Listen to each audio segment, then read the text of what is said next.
A poor girl saved a stranger at the foot of the mountain, not knowing he was a billionaire. The morning mist clung to the base of Mount Wilson like a gray blanket as 18-year-old Sofia Martinez made her way down the familiar mountain trail, her worn hiking boots navigating the rocky path with practiced ease.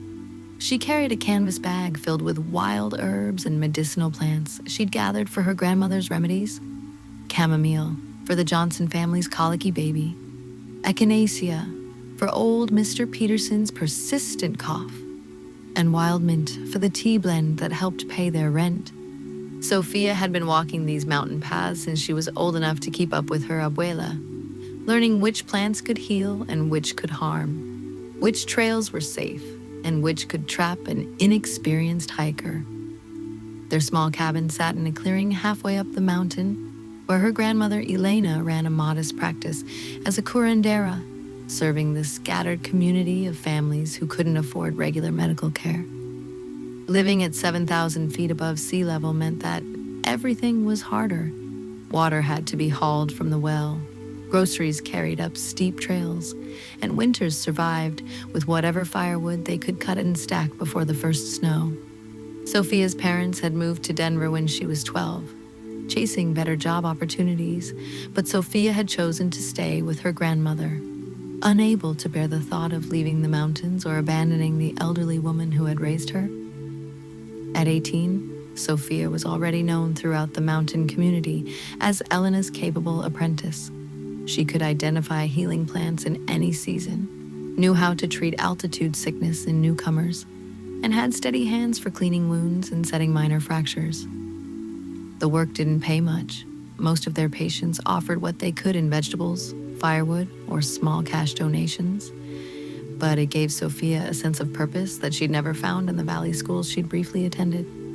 This particular morning, Sofia was hurrying down to the base camp parking area where she'd arranged to meet Mrs. Liu, whose arthritis had been acting up with the changing weather.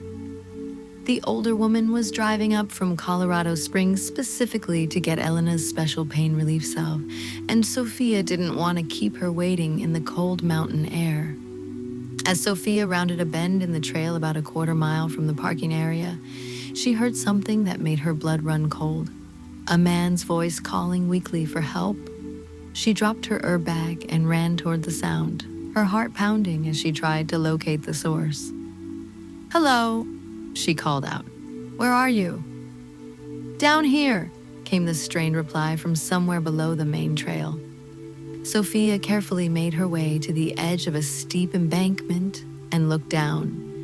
About 15 feet below, a man in a torn jacket and scuffed boots, lying awkwardly against a boulder, his left leg bent at an unnatural angle.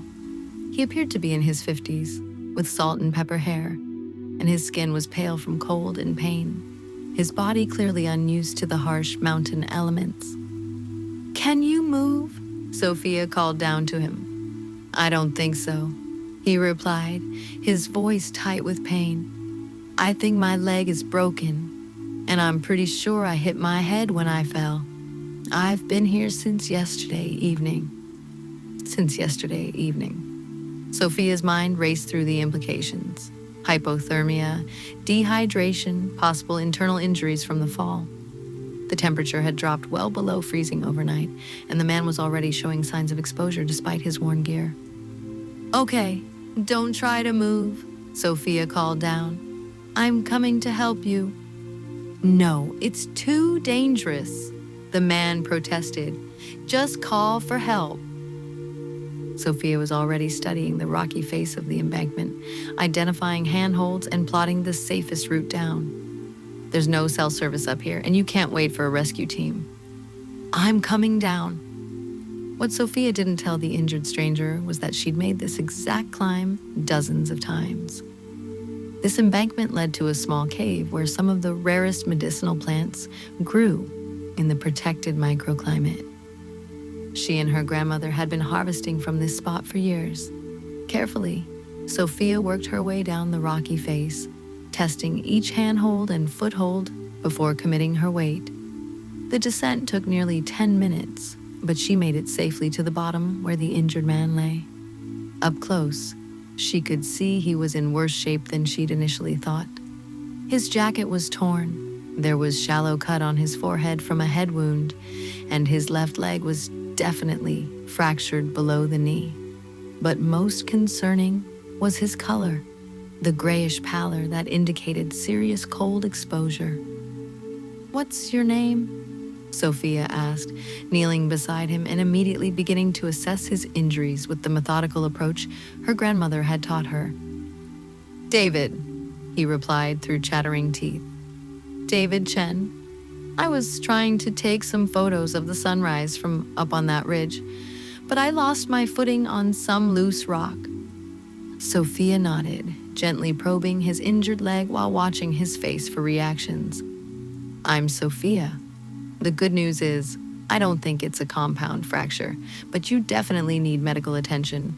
The bad news is, we're going to have to stabilize you and get you warm before I can figure out how to get you out of here." David looked at this teenage girl with surprise. "Are you a paramedic or something?" "Something like that," Sophia replied, already pulling off her own jacket to wrap around him. "My grandmother and I take care of people up here on the mountain. Hold still, I need to check your head injury." She examined the gash on his forehead carefully. It had stopped bleeding, which was good, but he definitely suffered a concussion. Combined with the hypothermia and the broken leg, David was in serious trouble. "David, I need you to stay awake and keep talking to me, okay? Tell me about yourself. What do you do for work?" "I came up here on business," David muttered, his speech slightly slurred from the cold and head injury. "Wanted to see the land for myself. Thought I could handle the mountain." Sophia was only half listening as she worked. She'd taken off her warm flannel shirt and was using it to create additional insulation around David's core. Underneath, she wore only a thin cotton tank top, but she'd grown up in these mountains. She could handle the cold better than a Flatlander. "Business up here?" Sophia asked, more to keep him talking than out of real interest. "Yeah, land's valuable in its own way," David whispered. "Views, fresh air, people don't appreciate it until they need it." Sophia frowned. His words were vague, but something in the way he said business made her uneasy. Outsiders never came to these mountains without wanting something, and it rarely ended well for families like hers. Still, that was a problem for another day. Right now, she needed to focus on keeping David alive. Sophia pulled her small emergency kit from her herb bag. Nothing fancy, just basic supplies and a few of her grandmother's remedies. She tore open a roll of gauze and began carefully splinting David's broken leg with a straight piece of deadwood she'd found nearby. "This is going to hurt," she warned, then quickly and efficiently immobilized the fracture. David bit back a scream, his face going even paler. "Where did you learn to do this?"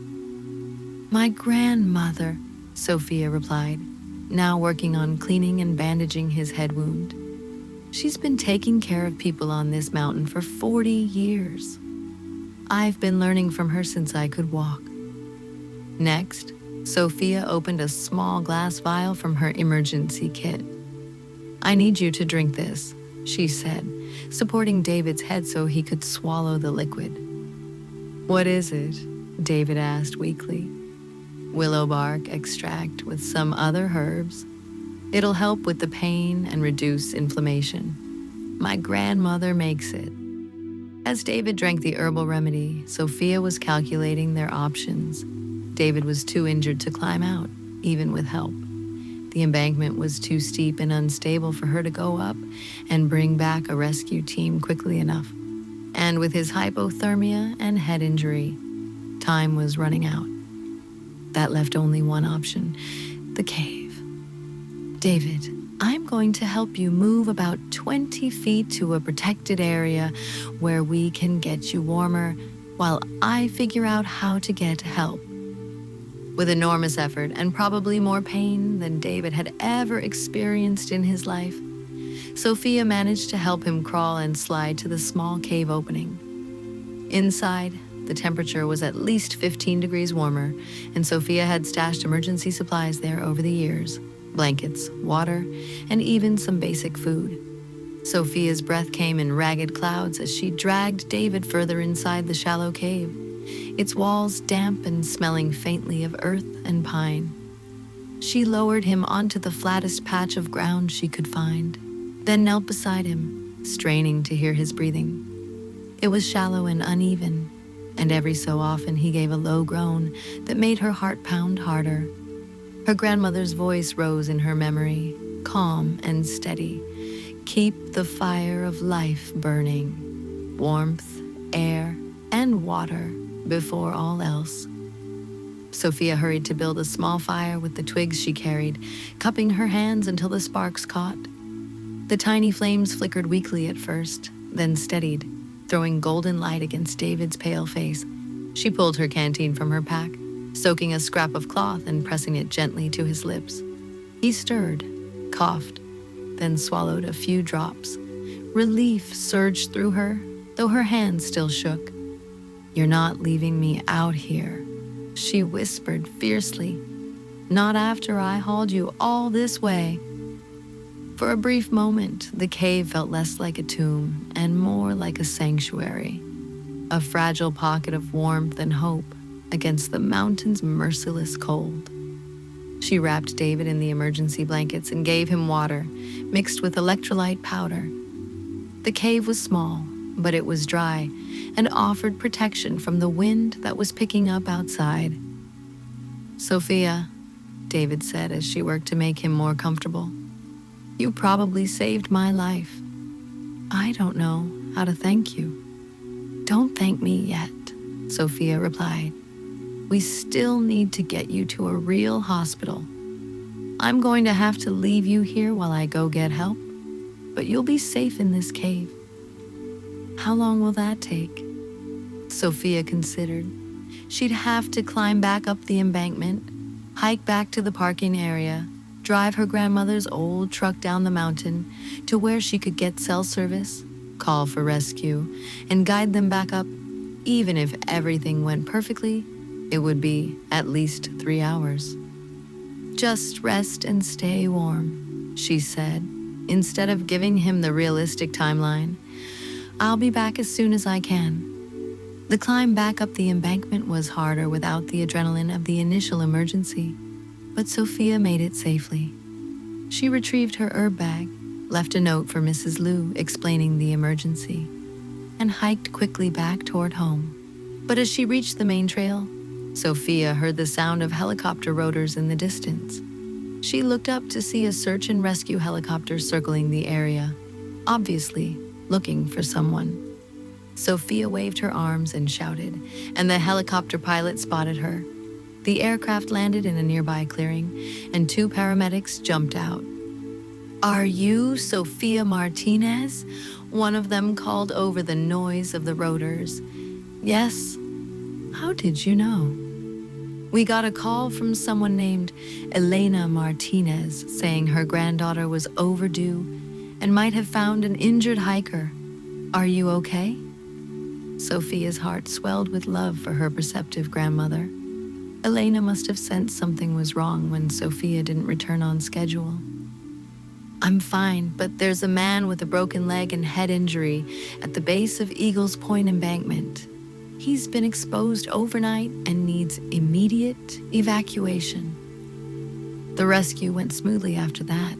The paramedics were able to rappel down to the cave, stabilize David properly, and airlift him to the hospital in Colorado Springs. Before they loaded him into the helicopter, David grabbed Sophia's hand. "I owe you my life," he said seriously. "I'm going to make sure you're rewarded for this."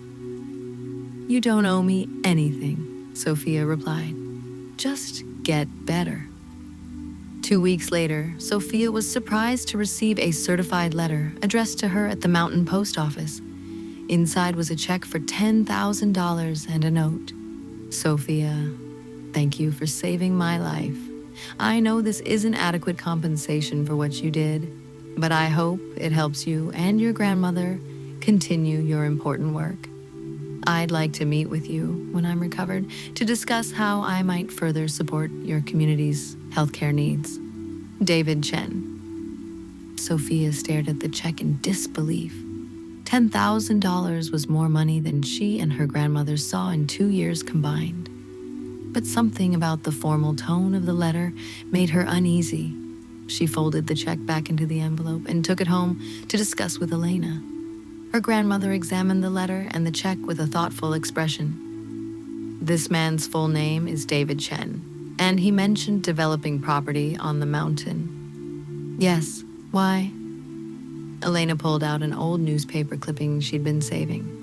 The headline read, "Tech billionaire David Chen expands real estate holdings in Colorado mountains." Sophia's blood ran cold as she read the article. David Chen wasn't just wealthy. He was one of the richest men in the country, with a net worth in the billions. And according to the article, his development company had been quietly buying up mountain properties throughout Colorado, often displacing longtime residents and traditional communities. Abuela, what does this mean for us? Elena was quiet for a long moment.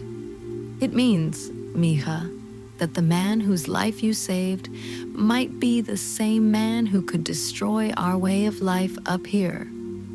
1 month later, Sophia received another letter, this time requesting a meeting. David Chen wanted to drive up to their cabin to thank her in person and discuss opportunities for collaboration.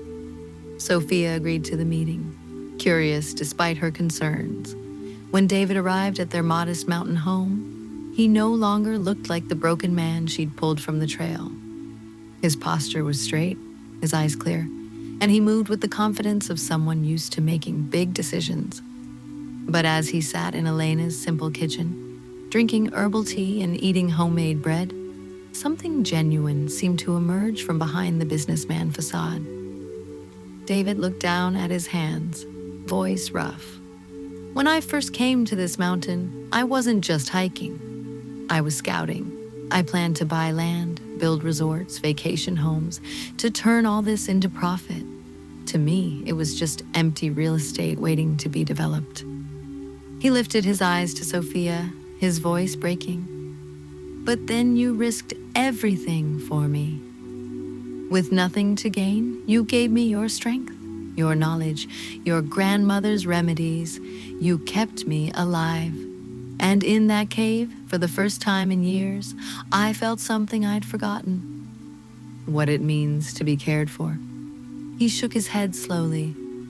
If I built what I planned, I'd destroy the very thing that saved me. So I'm changing course.